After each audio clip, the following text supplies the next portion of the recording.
جو بندہ یہ کہے نا کہ دعا پتہ نہیں قبول ہوگی یا نہیں، اس کی قبول ہی نہیں ہونی ہے، وہ نہ مانگے.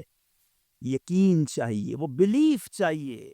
یقین ساتھ ہو تو پھر دعا عرش تک جاتی ہے. اللہ سے دعا کرو تو گھبراؤ نہیں، اللہ سے دعا کرو تو یقین رکھو.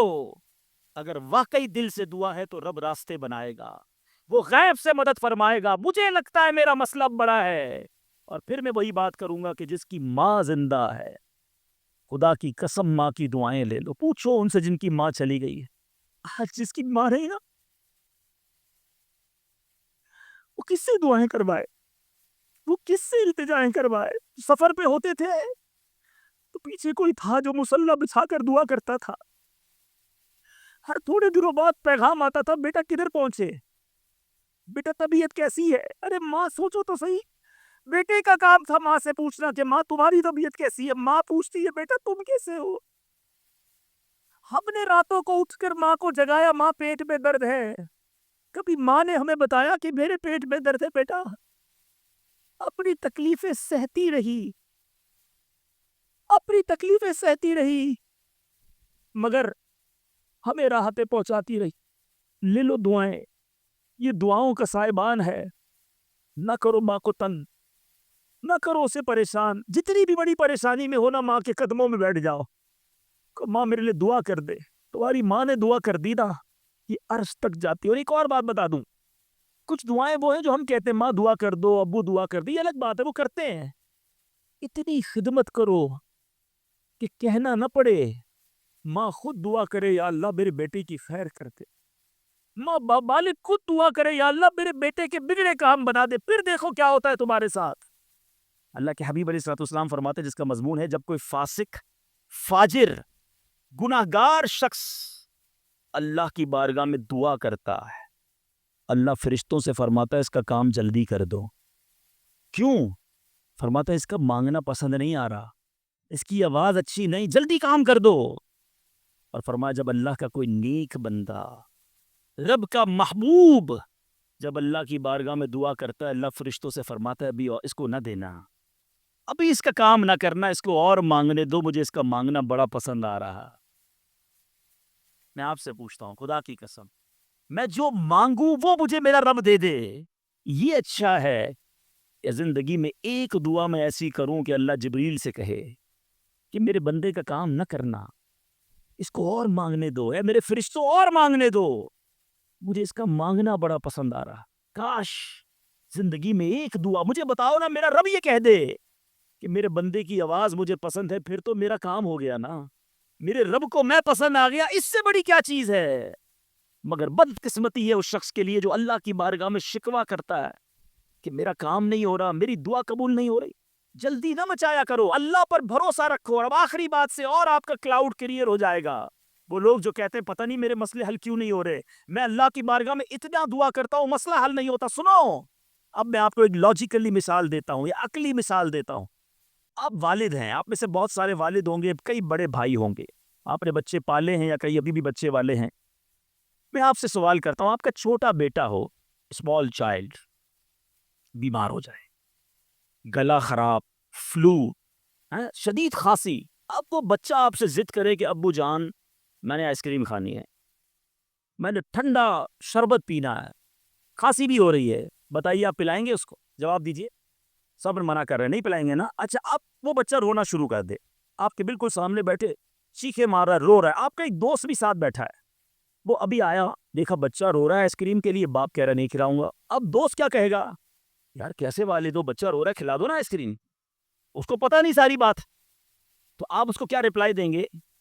آپ کہیں گے میں والد ہوں، مجھے پتا ہے بچے کو کب کیا دینا ہے، ابھی آئس کریم کھلا دوں گا تو گلا خراب ہو جائے گا، یہ اور بیمار ہو جائے گا. اس کو آئس کریم دینا اس سے محبت نہیں ہے، دشمنی ہے. ایسا ہی ہے، ذرا بات میرے ساتھ رہیے گا. اب بڑی دل پر ہاتھ رکھ کر میری بات سننا. تم والد ہو، تمہیں پتا ہے بچے کو کب کیا دینا ہے، میرے خالق کو نہیں پتا مجھے کب کیا دینا ہے. میں مانگ رہا ہوں یا اللہ روزی میں برکت دے، وہ نہیں دے رہا. میں مانگ رہا ہوں یا اللہ اولاد دے، وہ نہیں دے رہا. میں گر گرا رہا ہوں، یا اللہ کرائے کے مکان میں ہوں، اپنا مکان دے دے، وہ نہیں دے رہا۔ اے مولا میں فلاں ملک میں جانا چاہتا ہوں، ویزے لگانا چاہتا ہوں، نہیں مل رہے ویزا۔ ارے کیوں یقین نہیں رکھتے؟ جتنے ادھر بیٹھے ہو میں آپ سے پوچھتا ہوں، کون ہے جو یہ کہتا ہے میری ماں مجھ سے محبت نہیں کرتی؟ ارے ماں تو وہ ہستی ہے جو اپنے سکھ قربان کر کے ہمیں سخی کرتی ہے، اور ساری رات ہمارے لیے جاگنے والی ہماری ماں ہے۔ تو جو ماں تکلیف نہیں دے سکتی، وہ ماؤں سے زیادہ پیار کرنے والا کیسے ہماری دعا قبول نہیں کرے گا؟ یہ یقین رکھ لو، اگر میں مانگ رہا ہوں وہ نہیں دے رہا تو وہی میرے لیے بہتر ہے۔ میرا کام نہیں ہو رہا نا، وہی میرے لیے بہتر ہے۔ جو اولاد کے تمنائی ہیں، نہیں مل رہی اولاد، یقین کر لو کہ میرے لیے اولاد بہتر نہیں۔ پوچھو ان ماں باپ سے جن کے بچے مار کر انہیں گھر سے نکال دیتے ہیں، وہ کہتے ہیں کاش بچہ پیدا ہی نہ ہوتا، بیٹے نے مارا ہے مجھے، بیٹے نے گھر سے نکال دیا۔ ایسی اولاد نہیں دنیا میں؟ ان ماں باپ سے پوچھو، کیا پتا آپ کے مقدر میں ویسی ہی اولاد ہو۔ اور اللہ فرما رہا ہے، اللہ کریم ہے، ہمارے بارے میں اچھا فیصلہ کیا کہ ہمیں اولاد سے محروم رکھا۔ اے میرے بندو، جب تمہیں ماں باپ پر یقین ہے کہ وہ برا فیصلہ نہیں کرتے، تو اپنے خالق پر یقین کر لو۔ اب اگر یہ سوچ لو گے نا، تو آپ کی لائف بڑی پرسکون ہو جائے گی۔ اب آپ ٹینشن میں نہیں رہیں گے، دعا کریں گے، کام ہو گیا تو بھی اللہ کا شکر، نہیں ہوا تو بھی اللہ کا شکر، میرے لیے بہتر تھا نا، اللہ نے اس لیے نہیں کیا۔ یقین کر لو اپنے مالک پر۔ ایک بار میں افریقہ میں تھا، تنزانیہ میں، ایک بہت بڑے بزنس مین تھے، انہوں نے کہا میرا بہت بڑا ان کا کاروبار تھا، 7,000 گھر انہوں نے بنائے تھے، پورا سٹی بنایا، بڑی محبت کرتے ہیں دعوت اسلامی سے۔ مجھے کہا تنزانیہ آئیں، اب ہمارے ساتھ چلیں اور ہمارے اس پورے شہر کے اندر دعا کر دیں۔ میں نے کہا چلیں، چلتے ہیں۔ میں ان کے ساتھ بیٹھ گیا ان کی گاڑی میں۔ سنیے گا ذرا، میں اس بزنس مین سے ایک بات سیکھا ہوں اور میں بھولتا نہیں ہوں بات، تقریباً جب بھی میں نے یہ بیان کیا مجھے واقعہ خود ہی یاد آ جاتا ہے۔ ہم گئے اس کے ساتھ، one of the biggest business man of that country, بڑا کام تھا ان کا۔ ہم گئے تو اتفاق تھا جو پل تھا اس شہر کو اور ان کے شہر کو ملانے والا، وہاں کوئی ورک ہو رہا تھا، کام ہو رہا تھا۔ گاڑی رک گئی ہماری، وہ بڑا آدمی تھا، اس نے کئی لوگوں کو فون کیا، بھائی ہماری گاڑی کو نکلنے دیکھا، نہیں صاحب گاڑی نہیں نکل سکتی، پل پر کام ہو رہا ہے، ٹریفک کلوز۔ بہت کوشش کی اس نے، نہیں ہوا، ہم واپس آ گئے۔ جب ہم واپس آئے تو مجھے لگا کہ یار اس کو بیچارے کو دل چھوٹا ہو جاتا نا انسان کا، بڑی محبت سے لے کر گیا اور لے ہی نہیں جا سکا۔ تو میں کہا آپ گھبرائیں نہیں، اس میں کوئی خیر ہوگی، اللہ خیر کرے گا، میں ان کو تسلی دے رہا ہوں۔ یار اس بندے نے جو جملہ کہا نا، وہ کہتا ہے بھائی میری زندگی کا ایک دستور ہے، جب میرا کام ہو جاتا ہے نا تو میں ایک بار اللہ کا شکر ادا کرتا ہوں، نہیں ہوتا تو 2 بار اللہ کا شکر ادا کر۔ میں شاکڈ ہو گیا، میں نے کہا آپ نے کیا کہا، ذرا دوبارہ کہیے۔ وہ بزنس مین ہے، مولوی، کوئی عالم دین نہیں تھے، لیکن مجھے سکھا گیا وہ بندہ۔ میں نے کہا دوبارہ کہیے۔ وہ کہتا ہے جب میرا کام ہو جاتا ہے نا، میں ایک بار اللہ کا شکر ادا کرتا ہوں، جب نہیں ہوتا تو میں 2 بار اللہ کا شکر ادا کرتا ہوں۔ میں نے کہا یہ کیوں؟ کہتے نہیں کس نے کیا، کام نہیں ہوا تو کس کی مرضی سے ہوا، ہم دونوں کا جانا مت ٹھیک ہی نہیں تھا، جب ہی روڈ بند ہو گیا، اللہ نے جو کیا میرے مالک نے بہتر کیا۔ میں نے کہا یار آپ کمال کی شخصیت ہو، میں اتنا خوش ہوا اس بندے سے۔ یہ فارمولا یاد کر لو، لائف پرسکون ہو جائے گی۔ جو مانگو مل جائے یا اللہ تیری مہربانی، جو نہ ملا یا اللہ پھر بھی تیری مہربانی، تو میرے ماں سے زیادہ مجھے چاہنے والا ہے، بہتر تھا جبھی تو نہیں دیا۔ اچھا اب دعا کے کچھ آداب بھی سن لیں۔ دعا قبول نہ ہونے کا ایک سبب حرام روزی بھی ہے۔ حدیث کے الفاظ ہیں حرام خور کی دعا قبول نہیں ہوتی۔ بندہ حرام بھی کھا رہا ہے، سود کا کام بھی کر رہا ہے، ملاوٹ بھی کر رہا ہے، جھوٹ بول کر روزی بھی کما رہا ہے، کہتا ہے دعا کیوں قبول نہیں ہوتی؟ ایک بار حضرت موسیٰ علیہ نبینا علیہ الصلوۃ والسلام نے ایک شخص کو دیکھا، بڑا رو رہا تھا، بڑا گر گڑا رہا تھا، یا اللہ میری دعا قبول کر لے، یا اللہ میری دعا قبول کر لے۔ حضرت موسیٰ نے دیکھا، اللہ سے عرض کی مولا تیرا بندہ کتنا رو رہا ہے، گر گڑا رہا ہے، میرے مالک اس کی دعا قبول کر لے۔ ارشاد ہوا اے موسیٰ یہ اتنا روئے کہ روتے روتے مر جائے، اتنے ہاتھ اٹھائے کہ اس کے ہاتھ آسمان کو چھو لیں۔ اے موسیٰ میں نے اس کی دعا قبول نہیں کرنی۔ عرض کی مولا کیا وجہ ہے؟ ارشاد ہوا اے موسیٰ یہ کھاتا حرام ہے، اس جو لباس پہنا یہ حرام ہے۔ سوچئے اللہ کے نبی سفارش کر رہے ہیں اللہ اس کی دعا قبول کر لے، مگر حرام کھانے والے کی دعا قبول نہیں ہوتی۔ اپنی روزی پاکیزہ کرو۔ آپ میں سارے چاہتے ہیں نا مستجاب الدعوات بن جائیں۔ مستجاب الدعوات کے معنی کیا ہے؟ جس کی ساری دعائیں قبول ہوں، سب چاہتے ہو نا؟ حضرت سعد بن ابی وقاص نے پیارے آقا سے سوال کیا، کیا بیوٹیفل کوسچن کر لیا، ہمارے کام سیدھا ہو گیا۔ آقا سے عرض کی یا رسول اللہ میں مستجاب الدعوات بننا چاہتا ہوں، I want to be a مستجاب الدعوات۔ نبی پاک نے کوئی لمبا چوڑا، آپ کو تو پورا سلیبس دیا جاتا ہے نا، پی ایچ ڈی کرنا ہے تو اتنی کتابیں پڑھو، ایم بی بی ایس کرنا ہے تو اتنی کتابیں پڑھو، لیکن مستجاب الدعوات تو کمال ہو گیا نا، اس سے بڑی ڈگری ہے کوئی؟ جو دعا مانگو وہ مل جائے، کوئی بڑا سلیبس نہیں دیا نبی پاک نے، اتنے سال روزے رکھو، اتنی تلاوت کرو، اتنے سجدے کرو، اتنے طواف کرو. سنو، ایک لائن میں میرے آقا نے جواب دے دیا، فرمایا اے سعد اپنے لقمے پاکیزہ کر لو تو مستجاب الدعوات ہو جاؤ گے. That's it. غذا پاکیزہ ہو، آپ کی دعائیں قبول ہونا شروع ہو جائیں گی. ایک اور بڑی اہم بات جو مسٹیک کر جاتے ہیں وہ کیا ہے کہ ہم دعا کے اندر فوکس نہیں کرتے. یاد رکھیں، اللہ غافل دل کی دعا نہیں سنتا، یاد رکھیے گا. مثال کے طور پہ ہم دعا کرتے وقت آمین، ابھی ادھر دیکھ رہے ہیں آمین آمین آمین، بات اللہ سے کر رہے ہو اور دھیان کہیں اور ہے. اس کو میں آپ کی ایگزامپل دیتا ہوں. آپ میں سے کئی ٹیچرز بیٹھے ہوں گے، پروفیسر بیٹھے ہوں گے، سیٹھ بیٹھے ہوں گے، والد بیٹھے ہوں گے. آپ کا اسٹوڈنٹ آپ کے سامنے بیٹھا ہے، آپ کا بیٹا آپ کے سامنے بیٹھا ہے، آپ کا ماتحت آپ کے سامنے بیٹھا، آپ اس کو بڑا کوئی بات سمجھا رہے ہیں، بیٹا دیکھو یوں کرنا یوں کرنا ہے. وہ کبھی ادھر دیکھے، کبھی ادھر دیکھے، کبھی موبائل نکال لے. کیسا لگے گا آپ کو؟ کمال ہے یار، میں تم سے بات کر رہا ہوں اور تمہارا دھیان کہیں اور ہے. توجہ سے سنو. آپ کو برا لگتا ہے آپ کا بچہ آپ کی بات نہ سنے. تم رب کی بارگاہ میں ہاتھ اٹھا کر دھیان کہیں اور ہے، کدھر سے دعا قبول ہوگی؟ یہ بے ادبی ہے.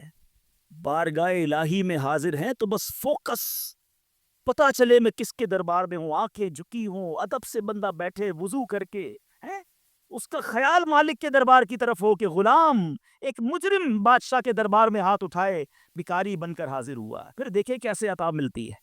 ایک اور مسٹیک دعا قبول نہ ہونے کا ایک سبب، اور وہ ہے یقین. ایک بڑا پرابلم یہ ہے، بندہ کہتا ہے یار چلو مانگ لیتے ہیں، باقی ہوتی نہیں اپنی دعا قبول. ایک واقعہ مجھے یاد آیا.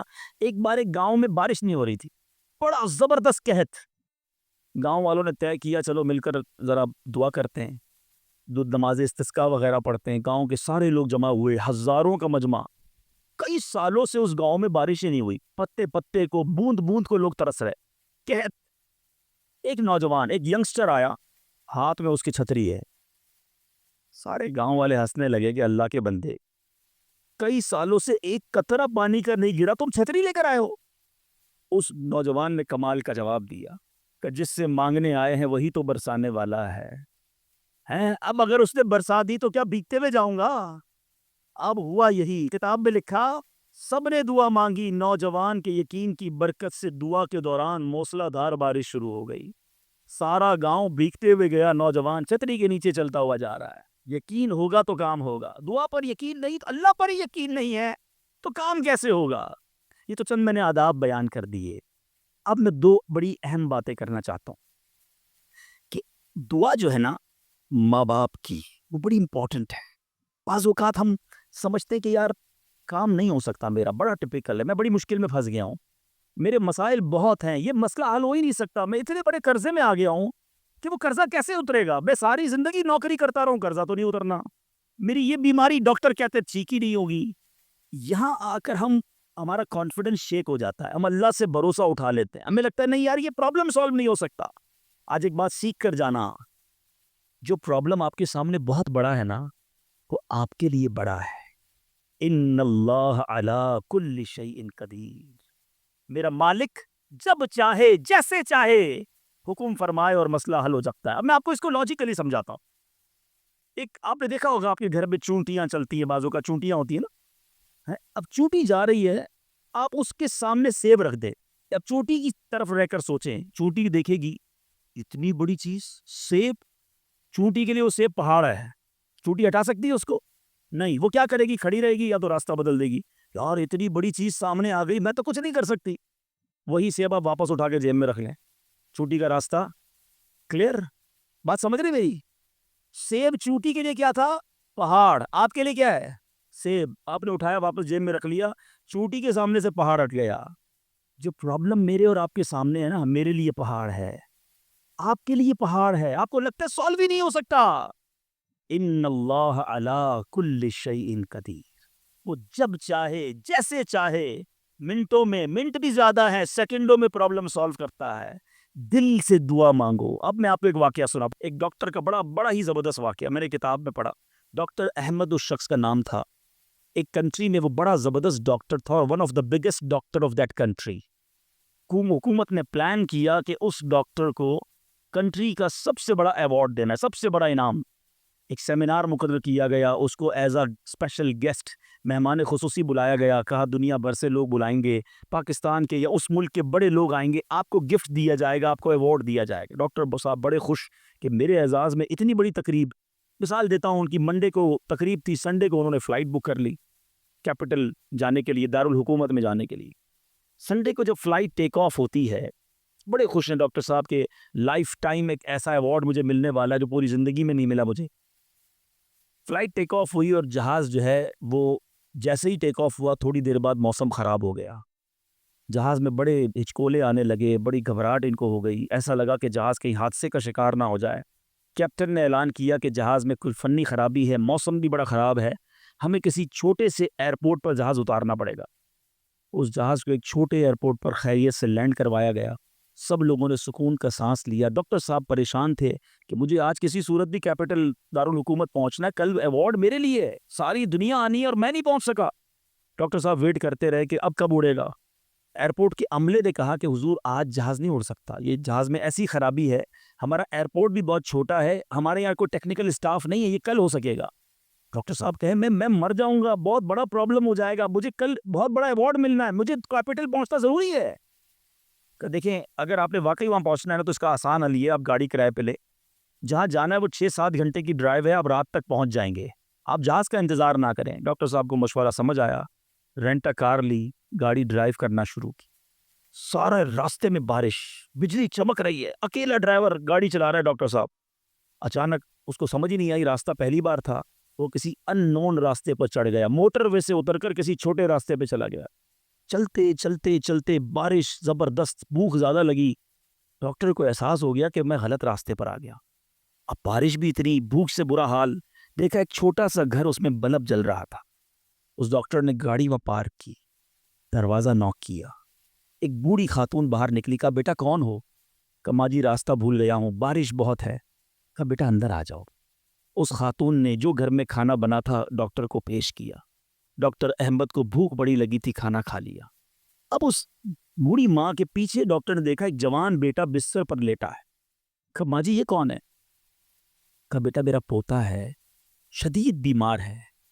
میں غریب عورت ہوں مگر میرے پوتے کو جو میری زندگی کا سہارا, ایک ایسی بیماری ہو گئی ہے, ہمارے گاؤں میں نے کئی ڈاکٹروں کو دکھایا ہے. ڈاکٹر کہتے ہیں کہ اس کا علاج پاکستان میں ایک ہی ڈاکٹر ہے جس کا نام ڈاکٹر احمد ہے, وہی کر سکتا ہے. بیٹا ہر نماز کے بعد دعا کرتی ہوں کہ اتنے پیسے جمع ہو جائیں کہ میں اپنے اس معذور بیٹے کو ڈاکٹر احمد کے پاس لے جاؤں. تم مجھے مسافر لگتے ہو, ذرا تم بھی دعا کر دو میرے بیٹے کا علاج ہو جائے. ڈاکٹر احمد دسترخوان پر بیٹھ کر رونے لگا. کہتا ہے ماں جی میرے جہاز کا خراب ہونا, چھوٹے ایئرپورٹ پر اترنا, میری گاڑی کا راستہ بھولنا اور آپ ہی کے دروازے پر آ کر کھڑے ہونا, یہ فقط آپ کی دعاؤں کا ثمرہ ہے. میں ہی ڈاکٹر احمد ہوں, آج آپ کے گھر میں آ گیا ہوں, میں آپ کے بیٹے کا علاج کروں گا. یہ ہے دعا. اور آخری بات آج کے بیان کی کہ کبھی کسی کی بد دعا نہ لینا. دعا اثر رکھتی ہے نا تو بد دعا بھی اثر رکھتی ہے. ہائے جو ہوتی ہے نا دل سے نکلتی ہے, وہ برباد کر دیتی ہے انسان کو. اگر آپ کو لگتا ہے نا کہ یار میرا چلتا کاروبار خراب ہو رہا ہے, میری زندگی میں پرابلم شروع ہو گئی ہے, میرے گھر میں بڑی خوشیاں تھیں, آہستہ آہستہ چیزیں خراب ہو رہی ہیں, فوراً چیک کرو کسی پر ظلم تو نہیں کیا, کسی کی ہائے تو نہیں لی. ایک بار میں نے ایک واقعہ, اسی کتاب میں یہ واقعہ بھی پڑھا کہ ایک مچھیرا تھا اور ایک پولیس والا کوتوال اس مچھلی بازار میں گیا اور اس نے دیکھا بڑی تازہ مچھلی مچھیرا بیچ رہا ہے. کہا کتنے کی ہے دکھاؤ ذرا. اس نے کہا صاحب اتنے 100 روپے کی ہے. کہا کبھی ہم نے کسی کو پیسے دیے؟ مچھلی چھینی اور چلا گیا. وہ غریب مچھیرا بڑی چیخیں ماری کہ بھائی میری روزی ہے, میں نے آج بچوں کے لیے کھانا لے کر جانا ہے, مگر اس پولیس والے نے نہیں سننا تھا. وہ اس مچھلی کو لے کر چلا گیا. مچھلی اتنی فریش تھی کہ وہ پھڑک رہی تھی. اسی پھڑکنے کے دوران اس مچھلی نے اس پولیس والے کے انگوٹھے پہ کاٹ لیا. نارمل سا تھا معاملہ, تھا گھر آ گیا. گھر آیا, بیوی کو کہا مچھلی پکاؤ, فریش فش لایا ہوں. مگر تھوڑی دیر بعد انگوٹھے میں درد شروع ہو گیا, اور آپ جانتے ہیں انفیکشن کس کو کہتے ہیں, چیزوں کا خراب ہونا کس کو کہتے ہیں. اس کے انگوٹھے میں شدید پین شروع ہو گیا, بہت درد. کھانا بعد میں کھاؤں گا, پہلے دوست ڈاکٹر ہے اس کے پاس جاتا. اس کے پاس گیا, کہا ڈاکٹر صاحب دیکھیں یہ انگوٹھے میں کیا ہو گیا ہے, بہت لال ہو گیا, بہت درد ہو رہا ہے. کہ اس میں زہر پھیل گیا ہے, ابھی ابھی ڈیسائیڈ کرو ورنہ یہ انگوٹھا نہیں کاٹو گے تو ہاتھ کاٹنا پڑے گا. کہا اچھا, ہاں. انگوٹھا کٹوایا, گھر آیا, بڑا افسردہ کہ انگوٹھا ہی کٹ گیا. ابھی مدثر خان پر بیٹھا تو ہتھیلی میں درد شروع ہو گیا, ہتھیلی لال ہونا شروع ہو گئی, بڑی بڑی تکلیف. پھر گیا ڈاکٹر کے پاس کہ ڈاکٹر صاحب آپ نے کہا تھا انگوٹھا کٹوا دو, ہتھیلی بچ جائے گی, ہتھیلی بھی لال ہو گئی. کہ بیٹا اس میں بھی انفیکشن ہو گیا ہے, فوری فیصلہ کرو, میری عقل کام نہیں کر رہی, ورنہ ایسا نہ ہو تمہارا پورا بازو کاٹنا پڑے. مرتا کیا نہ کرتا, ہتھیلی کٹوائی. پھر گھر آیا, پٹی بندی ہوئی ہاتھ پہ, آنکھوں میں آنسو ہیں, تڑپ کے لیٹا. لیکن رات چین سے نیند نہ آئی, ہاتھ میں درد ہونا شروع ہو گیا, پورا ہاتھ لال ہو گیا, پریشان. ڈاکٹر کے پاس جانے والا تھا, اس کا ایک دوست بڑا سمجھدار تھا, وہ دیکھ رہا تھا کہ شام انگوٹھا کٹوایا, پھر ہتھیلی کٹوائی, اب ہاتھ کے لیے تڑپ رہا ہے. خیر ایک بات بتاؤ, آج تمہارے ساتھ کوئی واقعہ ہوا ہے کیا, تم نے کوئی کام کیا ہے؟ کہتا ہاں, میں ایک غریب مچھیرے سے مچھلی چھین کر آیا ہوں. وہ روتا رہا, میں اس کا جواب میں نے نہیں دیا. وہ دوست بڑا سمجھدار تھا, کہ جلدی کرو اس مچھیرے سے معافی مانگو, ورنہ ایک ایک کر کے پورا جسم کٹ جائے گا. راتوں رات دونوں دوست بھاگے, اس مچھیرے کا گھر ڈھونڈا, آدھی رات کو اس کے گھر پہنچے, اور اس پولیس والے نے ہاتھ جوڑ کر کہا کہ دیکھو میرا ہاتھ کٹ گیا ہے, مجھے اللہ کے واسطے معاف کر دو. اور مزے کی بات یہ ہے, غریب کا دل بہت بڑا ہوتا ہے, ظلم بھی ہوا تھا, پھر بھی اس نے کہا جا میں نے تجھے معاف کیا. اس دوست بڑا سمجھدار تھا, اس نے مچھیرے کو پکڑ لیا. ایک بات تو بتاؤ, جب یہ تم سے مچھلی چھین کر گیا تم نے کچھ کہا تھا کیا؟ کہتے ہاں میں نے اللہ کی بارگاہ میں دعا کی تھی, کہ یا اللہ میں کمزور ہوں, یہ بندہ مجھ پر ظلم کر کے میرے بچوں کی روزی لے گیا ہے, میں اس کا کچھ نہیں بگاڑ سکا, اے اللہ میرا بدلہ تو نے لینا ہے, اے اللہ میرا بدلہ تیرے ذمہ ہے, اب تو اپنی قدرت سے میرا بدلہ لیجیو. اے میرے میٹھے اسلامی بھائی, یاد رکھنا, ہائے نہ لینا کسی کی, تکبر نہ کرنا کہ میں بڑا کرنو فر والا ہوں, میں انجینئر, میں ڈاکٹر, میں پروفیسر, میں سیٹھ. آج آپ کچھ بھی ہیں, یہ اللہ نے آپ کو دیا ہے. ایک ہائے لگ گئی نا, اللہ کے کسی بندے کو تکلیف پہنچا دی, اور اس نے ہاتھ اٹھا دیے. یہ دعا بڑی کمال کی چیز ہے, طوفان ٹال بھی دیتی ہے اور برباد بھی کر دیتی ہے. بربادی سے بچنا ہے, لوگوں کی دعائیں لیجیے. زندگی میں ایسے کام کرنا میٹھے اسلامی بھائیوں کہ میری غیر موجودگی میں بھی لوگ دعا دے کہ کیا بندہ ہے, کیا ملتا ہے, کیا اخلاق ہے. ایسا نہ کرنا کہ کسی سے مل کر جاؤ تو جانے کے بعد لوگ کہیں اتنا غرور, اتنا تکبر, مجھے ذلیل کر کے گیا. آج ملازم کو ہم ذلیل کر دیتے ہیں, آج بیوی بچوں کے سامنے گالیاں نکالتے ہیں, آج لوگ ہم سے ڈرتے ہیں. یاد رکھو یہ عزت نہیں ہے. آج آپ کا, اگر میں جو پروفیسر بیٹھے ان سے کہنا چاہتا ہوں, آپ ٹیچر ہیں اور آپ کے اسٹوڈنٹ آپ کا ادب کرتے ہیں, یہ ادب ہے یا ڈر ہے چیک کیجئے. آپ کے سامنے جو ادب کرے اور پیچھے گالیاں دے, وہ ادب نہیں, وہ عزت نہیں. عزت یہ ہے کہ میں سامنے نہ بھی ہوں تو لوگ کہیں کہ کمال کا آدمی ہے, اللہ اس کی خیر فرمائے. کاش میں ایسی زندگی گزارنے میں کامیاب ہو جاؤں, آپ گزارنے میں کامیاب ہو جائیں, کہ جب دنیا سے جائیں نا تو لوگ ہاتھ اٹھا کر دعا کریں, مغفرت کی دعا کریں, ہمارے اچھے کام انہیں یاد آئے. لوگوں کے دلوں میں نفرتیں نہ ڈالو. آج کسی پر ظلم کر کے, روب جما کر, اس کو دھوس میں لے کر ہم اپنا کام تو نکال لیتے ہیں, مگر یاد رکھنا وہ بھی بندہ رب کا ہے, اللہ کا بندہ ہے, نبی پاک کا امتی ہے, اس کا بھی کنیکشن ہے. اور اگر تڑپ کر اس نے دعا کر دی نا تو ہماری بربادی کوئی نہیں روک سکے گا.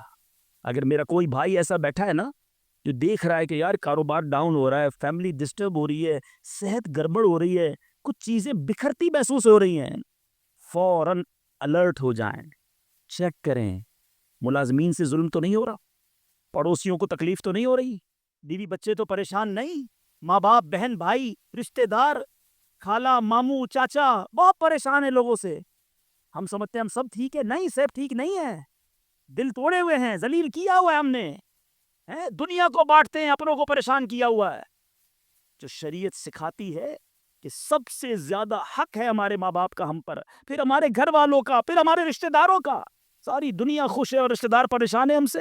تو اے میرے میٹھے اسلامی بھائیوں، آج کے اس مختصر بیان میں نے 2-3 ایسپیکٹ آپ کے سامنے رکھے ہیں. امپورٹنس آف دعا، کتنی ضروری ہے دعا، کتنی برکت والی چیز ہے دعا. گھبراؤ نہیں، مانگو اللہ سے، ڈرو نہیں، کنجوسی نہیں کرو، ادب سے مانگو، فوکس کے ساتھ مانگو، یقین کے ساتھ مانگو، جتنا مانگنا ہے مانگو. دوسری بات، حرام سے بچنا ہے تاکہ دعائیں قبول ہوں، اور نہ ملے تو شکوہ نہیں، ہر حال میں اللہ کا شکر ادا کرنا ہے. اور آخری بات، ہائے نہیں لینی، تکلیف نہیں پہنچانی. اللہ تعالیٰ مجھے اور آپ کو مسلمانوں کا خیر خواہ بنا دے، مسلمانوں کے دلوں میں خوشی داخل کرنے والا بنائے. اور یہی دعوت اسلامی کا میسج ہے. ہم میلاد منانے جمع ہوئے ہیں، نبی پاک کے گویا میلاد کا مہینہ آ گیا. کیا کیا میرے آقا نے ساری زندگی؟ محبتیں، پیار، نرمی، شفقت، جانوروں کے ساتھ اچھا سلوک. اللہ کے حبیب جانوروں پر ظلم کرنے سے منع کرتے، آج ہم انسانوں پر ظلم کر رہے ہیں، اب لوگوں پر لڑائیاں کر رہے ہیں، جھگڑے کر رہے ہیں. ایک غلطی معاف کرنے کے لیے بندہ تیار نہیں ہوتا، کہتا نہیں جناب اینٹ کا جواب پتھر سے دوں گا، اس نے مجھے کیسے گالی نکالی، جانتا نہیں میں کون ہوں. بھول گئے؟ سلام اس پر کہ جس نے گالیاں سن کر دعائیں دی، سلام اس پر کہ جس نے خوں کے پیاسوں کو قبائیں دی. میرے آقا وہ ہیں جو گالیاں سن کر دعائیں دیتے، اور ہم کہتے ہیں نبی کا امتی ہوں، غلام ہوں. کیسے غلام ہو؟ لڑائی جھگڑے کے لیے ہر وقت تیار رہتے ہو. نہیں چھوڑوں گا، بدلہ لوں گا. خاندانی دشمنیاں چل رہی ہیں، کئی نسلوں سے دشمنیاں چل رہی ہیں. اللہ کے بندو کیا ہو گیا ہے؟ ہم اس نبی کے امتی ہیں کہ جنہوں نے قاتلانہ حملہ کیا، اللہ کے حبیب نے انہیں بھی معاف فرما دیا، اور ہم معاف کرنے کے لیے تیار نہیں ہیں. ایک آخری روایت سن لو، کاش دل میں اتر جائے میری بات. اللہ کے حبیب علیہ الصلوۃ والسلام فرماتے، جس کا مضمون ہے جو معاف نہیں کرتا اسے معاف نہیں کیا جائے گا، اور جو رحم نہیں کرتا اس پر بھی رحم نہیں کیا جائے. مرضی آپ کی، نہ کریں معاف، کریں دشمنیاں، قیامت کے دن تیار رہنا، پھر ہمیں بھی معاف نہیں کیا جائے گا. بندوں کو معاف کرو، درگزر کرو، اور اللہ سے دعا کرو، یا اللہ میں بندہ ہوں، میں نے تیری رضا کے لیے بندے معاف کر دیے، تو خالق ہے، تو مجھے معاف فرما. شب قدر کی دعا یاد ہے؟ اللہم انک عفو کریم تحب العفو فاعف عنی. مانا تو سمجھو کیا پیاری دعا ہے. اللہ تو کریم ہے، تو معاف کرنے والا ہے، معافی کو پسند کرتا ہے، مجھے بھی معاف کر دے. اللہ کو عرض کر دے، اللہ تو معافی کو پسند کرتا ہے، خود معافی دینے کے لیے تیار نہیں ہے، نہ ملازم کو، نہ بیوی کو، نہ ساس کو، نہ بہو کو. لڑائی جھگڑے لگے ہوئے سب کے. آج ایک نیت کر لو، اے مسلمانوں، آقا کے غلاموں، آج تک مجھے کسی نے بھی ستایا، دل دکھایا، میں نے اس کو معاف کیا. کہہ دو میں نے معاف کیا، دشمنیاں ختم. آگے بڑھ کر خود معافی مانگ لو. آپ کو لگے گا یار غلطی تو اس نے کی تھی، میں کیوں معافی مانگوں، وہ معافی مانگے. یہی تو پرابلم ہے. دو دوست، دو رشتہ دار، دو بھائی 5-5 10-10 سال سے ایک دوسرے سے بات نہیں کر رہے، کس وجہ سے؟ وہ معافی مانگے. ایک سوری نے دو دوستوں کو گھر پہ بٹھایا ہوا ہے، میاں بیوی الگ بیٹھے ہوئے ہیں، رشتہ دار دور ہے. کیوں؟ وہ پہلے معافی مانگ لے، بس میں معافی مانگ لوں گا، میں معاف کر دوں گا. ارے آپ آگے بڑھ کے معافی مانگ لو نا. ہماری میمنی میں ایک جملہ کہا جاتا ہے، جو نمی ہو وہ اللہ کے گمی ہو، جو جھک جاتا ہے وہ اللہ کو پسند آ جاتا ہے. آپ آگے بڑھ جاؤ. آپ فون کر دو آج، اے میرے بھائی کئی سال ہو گئے آپ ناراض ہیں، جو بھی مجھ سے غلطی ہوئی اللہ کی رضا کے لیے معاف کر دو، میں آپ کے گھر مٹھائی کا ڈبہ لے کر آنا چاہتا ہوں. ارے جاؤ یار، دوستی کر لو. یہ رشتہ دار، یہ پیار کرنے والے دنیا میں ویسے ہی تھوڑے ہوتے ہیں. ان تھوڑوں سے ہی ہم نے دشمنیاں لگائی ہوئی ہیں. تھوڑی لائف ہے، پیار سے گزارو، محبت سے گزارو، ختم کرو دشمنیاں، پھر دیکھو انشاءاللہ کیسے محبتیں بڑھتی ہیں.